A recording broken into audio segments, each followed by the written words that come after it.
بسم اللہ الرحمن الرحیم۔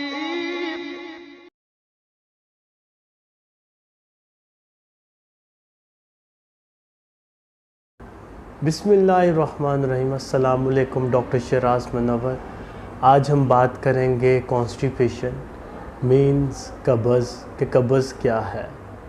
قبض اس بیماری کو کہتے ہیں کہ جب آپ کو پخانہ نہ آئے تو اس کو قبض کہتے ہیں، اور تھوڑی بہت قبض جو ہے وہ ہر ایک کو ہو جاتی ہے۔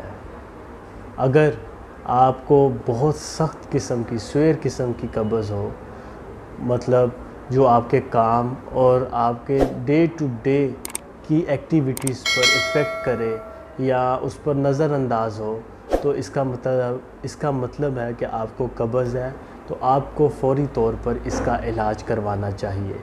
قبض سے بہت زیادہ کمپلیکیشن ہو جاتی ہیں، جیسا کہ اگر آپ ہفتے میں 3 دفعہ کی بجائے 2 دفعہ اگر آپ پخانہ آپ کو آتا ہے تو اٹس مین کہ آپ کو قبض ہے، اور اگر آپ پخانہ کرنے کے بعد بھی آپ کو حاجت محسوس ہو تب بھی آپ کو قبض ہے، اور پخانہ اگر بہت سخت آئے کہ آپ کو اپنے ہاتھ اور انگلیوں کا استعمال کرنا پڑے تو تب بھی آپ کو قبض ہے۔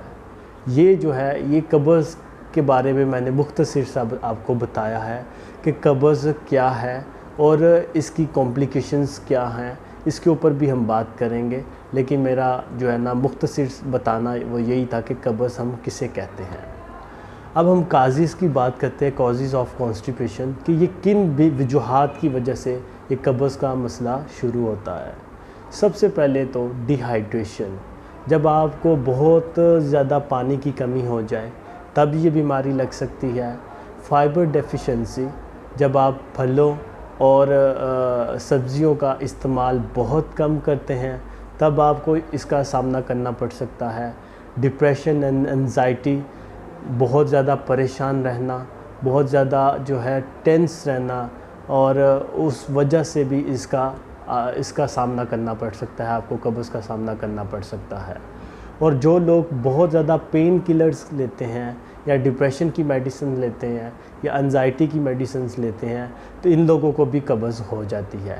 تھائرائڈ کا ایشو بھی، جن لوگوں کو تھائرائڈ کا پرابلم ہے یا فالج ہو جاتا ہے تو ان لوگوں کو بھی یہ بیماری رہتی ہے قبض۔ یہ وجوہات بھی جو ہے قبض میں شامل ہوتی ہے۔ اس کے بعد جو ہے آنتڑیوں میں زخم ہو جانا یا آنتڑیوں کا کینسر ہو جانا، بڑی آنت کا کینسر ہو جانا، بڑی آنت میں زخم ہو جانا یا اس کی خرابی، تو اس وجہ سے بھی آپ کو قبض کا سامنا کرنا پڑ سکتا ہے۔ تو یہ اس کی وجوہات ہیں قبض رہنے کی، کہ قبض کن کن وجوہات کی وجہ سے آپ کو قبض کا سامنا کرنا پڑ سکتا ہے۔